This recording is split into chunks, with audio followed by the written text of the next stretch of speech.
কোন অপরাধে মোনালিসা নিজের দাদুকে জেলে পাঠালো? হ্যাঁ বন্ধুরা, আমরা এমনটাই দেখতে পারবো কম্পাস ধারাবাহিকের আগামী সপ্তাহে। তো বন্ধুরা, গল্পের শুরুতে আমরা এমনটাই দেখতে পারবো কম্পাস বাড়িতে আসে, মানে তার মায়ের বাড়িতে আসে এবং তার মাকে ডাকে যে মা, মা তুমি এখন ঠিক আছো তো মা?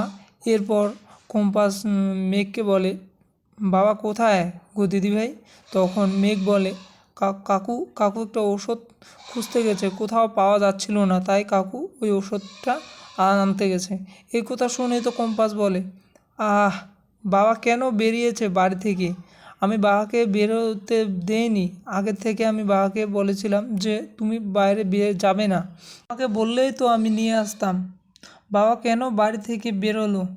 বাড়ির বাইরে বেরোনো নিষেধ ছিল ওর। এরপর ঋতুজা বলে, সেটাই তো। কম্পাস বলে, আমি বাবাকে পই পই করে বললাম বাড়ি থেকে না বেরোতে, কিন্তু বাবা আমার কথা কিছুতেই শুনলো না। তখন রশ্মিকা বলে, আমরা অনেকবার বলেছিলাম বাড়ি থেকে না বেরোতে, কিন্তু কাকু কিছুতেই শুনলো না। মেঘ বলে, কাকু আমাদের বললেন যে এখানে নতুন জায়গা, নতুন পাড়া, কেউ আমাকে চিনতে পারবে না। অন্যদিকে অখিলেশ আর মুক্তি কম্পাসকে সারা জীবনের জন্য সরিয়ে দেওয়ার প্ল্যান করে।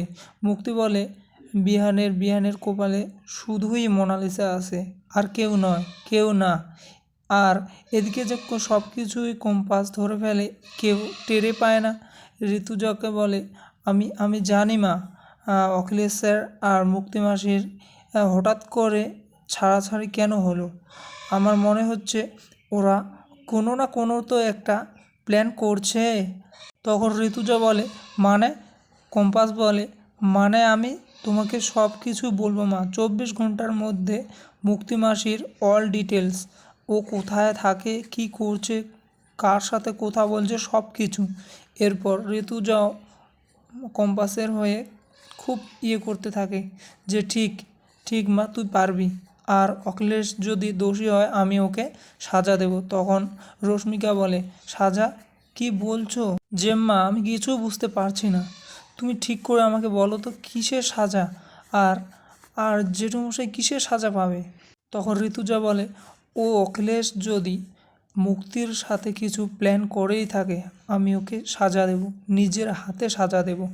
এই কথা শুনে সবাই খুশি হয় যে এবার কম্পাসের হয়ে সবাই লড়বে আর কম্পাসকে এই লড়াইয়ে জেতাবেই।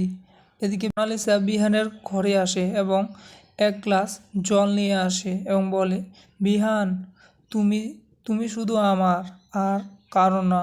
আমি জানি তোমার মনে কি চলছে এখন, তাই জন্য আমি এলাম।